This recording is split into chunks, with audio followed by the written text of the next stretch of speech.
जिंदगी जैसे पहेली, जैसे कि कोई सहेली। जिंदगी जैसे कहानी, थोड़ी नई थोड़ी पुरानी। कभी चाबुक, कभी चॉकलेट, कभी रौनक, कभी धक्कम पेल। ये भी हो सकता है, वो भी हो सकता है, बट ऑलवेज रिमेंबर, लाइफ में कुछ भी हो सकता है।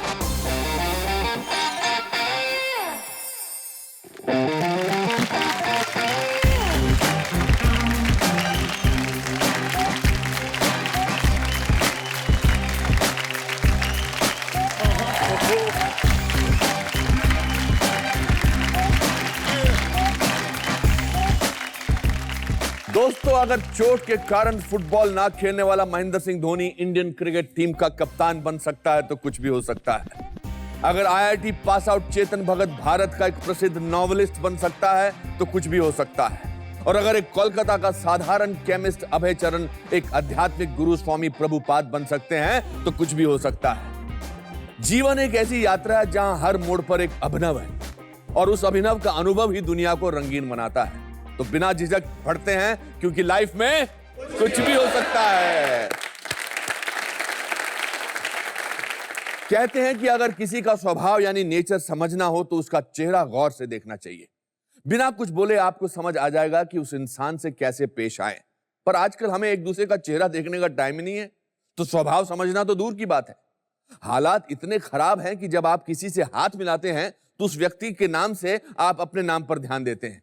शायद इसीलिए आजकल के रिश्ते बहुत ऊपरी यानी सुपरफिशियल हो गए हैं।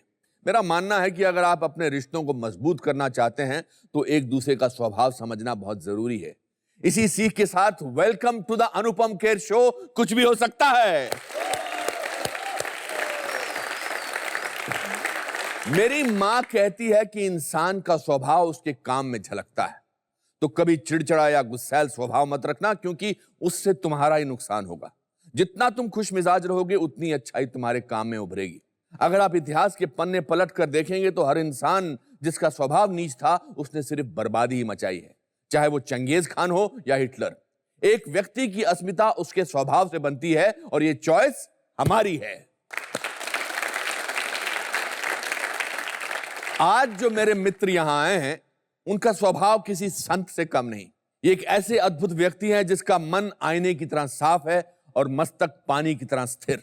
मैंने अपने 30 साल के करियर में इन्हें कभी निराश नहीं देखा, इन्हें गुस्से में भी बहुत कम देखा है, और इसीलिए इनके काम में अच्छाई झलकती है। दोस्तों, मैं बेहद खुशी महसूस करता हूं और स्वागत करता हूं मनोरंजक फिल्मों के बेताज बादशाह डेविड धवन का।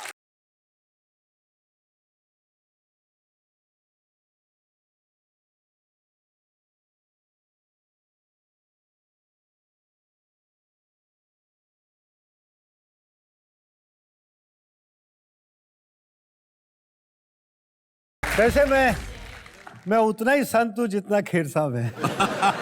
ये मेरे को गलत, डेविड, एक तो आई कांट हैंडल दिस कि आप इतने, हाँ करेक्ट। अब डेविड धवन अपनी फॉर्म में आया, इसको ठीक तरह से रख देते हैं। चलिए बैठिए। डायरेक्टर ऐसे ही होना चाहिए ना। ये मैं ले लूं आपकी जैकेट?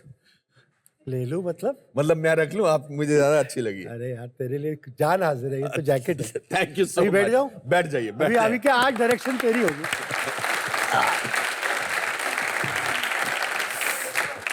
डेविड, आपको देखकर मन प्रफुल्लित हो उठता है, खुश हो उठता है। कितना काम किया यार साथ में, कितना साथ में काम किया है। यू रिमेम्बर जब मैं सारांश एडिट करता था, इनकी पहली फिल्म थी, तो ये रोज आ जाता था एडिटिंग में। यार मैंने बोला इसको बाहर निकालो यार, ये क्या बार बार आ रहा है।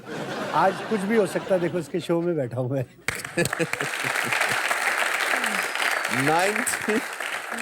मैं आप लोगों को बताना चाहता हूं दोस्तों, 1984 में सारांश की एडिटिंग चल रही थी। हमने 1 जनवरी से शूटिंग शुरू की थी और डेविड धवन उसके एडिटर थे। और ये जब एडिट करते थे, क्योंकि मेरी पहली फिल्म थी, मैं हर रोज वहां पहुंच जाता था और ये हर रोज मुझे धक्के देकर बाहर निकाल देते थे। तो 30 साल की जर्नी में डेविड का ग्राफ और मेरा ग्राफ हमें एक दूसरे के करीब लाया, लेकिन ना डेविड चेंज हुआ है और मैं उम्मीद करता हूं ना मैं चेंज हुआ। करेक्ट बात है। छोटे शहर के लोग, मिडिल क्लास के लोग यहाँ से रहते हैं। डेविड, मैं आपका नाम एक्चुअल नाम क्या है? मेरा नाम एक्चुअल नाम राजेंद्र है। राजेंद्र धवन। अरे डायरेक्टेड बाय राजेंद्र धवन, मजा नहीं आता, डायरेक्टेड बाय डेविड धवन। एक जू फैमिली थी, आपके पड़ोस में कोई रहते थे? हाँ, वो मेरे को डेविड डेविड बुलाने लग गए ऐसी? तो बस वो पेट नेम ऐसे लग गया। हाँ। I was very small that time, तो एवरीबॉडी मतलब वो डेविड डेविड, जैसे पप्पू ये वैसे। थैंक गॉड पप्पू धवन नहीं तुम्हारा नाम था, डेविड डेविड धवन। बेटर है, हाँ। David is a good name. कहाँ से शुरुआत की थी? Your parents? एक्चुअली वो बैंक में थे, आपके पापा? हाँ, तो ट्रांसफर होती रहती थी। हाँ। Then I studied actually Kanpur में बहुत रहा मैं, अच्छा। 12वीं तक रहा। उसके बाद जिसको बोलते हैं लक्ष्य की बात होती है ना, कोई लक्ष्य ही नहीं था। मतलब अभी करे क्या, अभी मैं कहाँ जाऊँ पढ़ने। पढ़ाई में कैसे थे? पढ़ाई में बहुत अच्छा था, पर पढ़ता नहीं था। अच्छा। 2 तरीके होते हैं। तो मतलब उस पीरियड में क्या हो गया, मेरा ब्रदर भी एक्टर बन गया, अनिल धवन। तो वो थोड़ा सा बहक गया मैं। अच्छा। यू नो वो लाइफ से भी एक आध बार बॉम्बे गया, तो मुझे बड़ा अच्छा लगने लगा यार, सब एक्टरों को मिलना, इसको मिलना, मैं भी जाता था। तो समझ नहीं आ रहा था क्या करूं। जो बोले लक्ष्य की बात क्या है, तो मकसद था ही नहीं? कोई मकसद नहीं, मैं करूं क्या, अभी करूं क्या। तो मैंने कहा इंस्टीट्यूट का एग्जाम देता हूँ, फिल्म इंस्टीट्यूट। पर इंस्टीट्यूट, फिल्म इंस्टीट्यूट का एग्जाम देता हूँ एक्टर बनने के लिए? हाँ, एक्टर बनने के लिए। अच्छा। और मैं वहां पहुंचा जब, तो वहां मैं देख रहा हूँ कि इतने अच्छे अच्छे एक्टर थे। वो राकेश बेदी था, सतीश शाह था, ये सब मेरे साथ के जो उधर सब देख रहे, the way they were behaving, ragging हो रही थी, सब कुछ चल रहा था। मैंने कहा यार ये तो बस की बात नहीं है बाबू, मैं एक्टिंग नहीं कर सकता। मतलब शीशे में अपनी शक्ल देख के आदमी एक्टर नहीं बन सकता, वो अलग गेम है। मैंने कहा भैया आई वेंट टू रोशन तनेजा। तो उसने बोला you have a second choice. अच्छा। तो दूसरा कुछ कर ले। आई फील्ड एडिटिंग। अच्छा। मैंने कहा चल एडिटिंग कर लेते हैं। बोले एडिटिंग क्यों कर लेते? बोले डायरेक्टर बनूंगा तो ये भी काम आएगा, कुछ भी कुछ। ये डिसीजन आपने on the spot? On the spot वहीं साइन किया, वहीं एडिटिंग के बारे। तो उन्होंने पूछा तुम क्या बनाना चाहते हो? मैंने कहा मेरे को तो कमर्शियल फिल्में बनानी है। बट कुछ करना नहीं चाहते थे? मैं एक्टर बनना चाहते थे? मैं ब्रदर चला गया था उधर, तो मैंने कहा ये अच्छी लाइन है, चलो देखते हैं इधर। वो चकाचौंध होता है ना जो आदमी, ग्लैमर, छोटे शहर से ग्लैमर में, वही हुआ मेरे को। पर जब उधर आया मैं पढ़ने के लिए, व्हेन आई लैंडेड देयर, मुझे याद है एक दिन वहाँ एवरी डे एट 5 o'clock एक पिक्चर दिखाई जाती है फॉरेन लैंग्वेज की, all the best films in the institute you can see. तो वहाँ पे एक दिन मैं अंदर घुसा, पिक्चर शुरू हो गई थी, मैं अंदर आके देखता रहा, पिक्चर उठा ही नहीं। वो एक बंगाली फिल्म थी, उसमें सब टाइटल भी नहीं था। मैंने कहा यार ये भी सिनेमा होता है यार, मतलब दिस इज, ये क्रिएट किया, ये डायरेक्टर है, कौन है, क्या है। मेगा ढाका तारा पिक्चर थी, and the maker was Ritwik Ghatak. That changed my life. वो फिल्म मेकर ही कुछ अजीब था, वो इतना मुझे असर पड़ा कि सुबह 7 बजे मैं क्लास पे पहुंच गया और मैंने बोला नहीं मुझे कुछ करना है अभी। और मैं सीरियसली आई स्टार्टेड, मतलब एडिटिंग की मैंने, गोल्ड मेडलिस्ट भी था मैं, pass out as editor, gold medallist. अगर जिंदगी से भटका हुआ इंसान एडिटिंग में गोल्ड मेडलिस्ट हासिल कर सकता है तो कुछ भी हो सकता है। बट एक चीज बताऊंगा, जो असली जर्नी है ना वो शुरू होती है मुंबई में। जो आपकी भी हुई है। करेक्ट। मुंबई आया तो रहने की पहली प्रॉब्लम, सबसे बड़ी प्रॉब्लम, रहने की प्रॉब्लम। अब पेइंग गेस्ट में दोस्त थे मेरे इंस्टीट्यूट के सब, तो आई जॉइंड देम। तो एक कमरे में कितने लोग रहते थे? हम लोग थे कुछ 5 जने थे एक कमरे में। बस सुबह 1 कप चाय मिलती थी और निकल जाते थे स्ट्रगल करने। तो मुझे अपना दिन का दिनचर्या बताओ, क्या करते थे? क्योंकि मैं मेरी जिंदगी भी जुड़ी हुई है। हाँ हम लोग तो करेक्ट। मेरा तो एड्रेस ही आप दर्शकों को बताना चाहता हूँ कि जब मैं पहली बार बॉम्बे आया तो मैं एक छोटे से, मेरी धोबन मेरी मकान मालकिन थी, मगर मेरा एड्रेस बड़ा कमाल का था। मेरा एड्रेस था Anupam Kher 2/15 Kherwadi, Kher Nagar, Kher road, Bandra east. And you used to travel by buses? Sir, 4 limited, sir. 4 limited. But it was great. But those times. और पैसा जो खाने पीने का? सर मैंने टेलीविजन ज्वाइन कर लिया एज एन एडिटर, तो मुझे कुछ 700 रुपए मिलते थे, तो उसमें काम हो जाता था। उस 700 रुपए में खाना भी खाते थे, रहते भी थे, और मुझे याद है मैंने 4 पेंटे भी बनवाई थी। 4 पेंटे बनवाई थी? कपड़े भी, मतलब जो है ना मेरे उन दिनों में। फर्स्ट ब्रेक मिला फिर आपको सावन जी।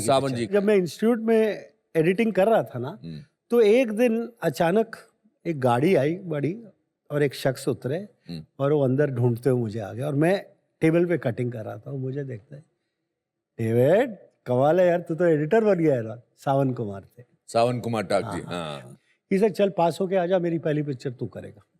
Oh, fantastic. So I got my first film with him, साजन बिना सौगन, जो सिल्वर जुबली पिक्चर सिल्वर थी। जुबली थी। Then गाड़ी चलने लग गई। फिर आपने स्कूटर ले लिया था एक, हाँ, हैं? मुझे याद है। मतलब मैं स्कूटर में घूमता था, सांता क्रूज से रेमनॉड वर्ली में स्कूटर में जाता था। How wonderful, how amazing. मतलब पहली गाड़ी जो ली थी ना वो कमाल है। कैसे? मेरा एक दोस्त था अवतार गिल, जो हाँ, एक्टर है ना, बिल्कुल बिल्कुल। तो मैंने बोला यार, कहता यार गल सुन, टैक्सी कैंसिल ले लेते, सस्ती पड़ती है बहुत। What is taxi cancel? Taxi है वो। हाँ। हाँ, वो उसके बाद आप जब उसको, अब वो जो अपनी जिंदगी जी चुकी है, हाँ, तो उसको फिर वो जो ऊपर जो पीला होता है ना उसको काला मार देते हैं ना, तो पूरी काली हो जाती है।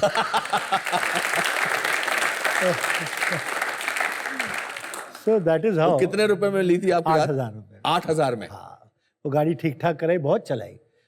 आपको कब महसूस हुआ? नहीं, then you directed. Then I directed that. See, a lot of credit goes to मेरी बीवी को। आपकी बीवी को? हाँ, she had pushed me. I became a, मतलब as an editor, I was very big at one time. आज credibility ज्यादा हो गई हमारे टाइम से। हमारे टाइम में more of a thankless job. It was just a technician who is thankless also job, बिल्कुल। thankless job हाँ, था। वो रूम के अंदर जब मैं काम कर रहा था, ये आदमी जो बगल में बैठा था, ये एक्सपोज्ड होता है मेरे सामने। वो है डायरेक्टर। तो डायरेक्टर, हाँ। उसकी औकात हमको मालूम हो जाती है, काम करते इसको कितना आता है। बट जब वो बाहर निकलता है, वो डायरेक्टर है, लोग अरे सर क्या पिक्चर बनाई है, बट मैं देख के बोलता है अरे इसको कितना आता है मुझे। बहुत सी फिल्में की मैंने।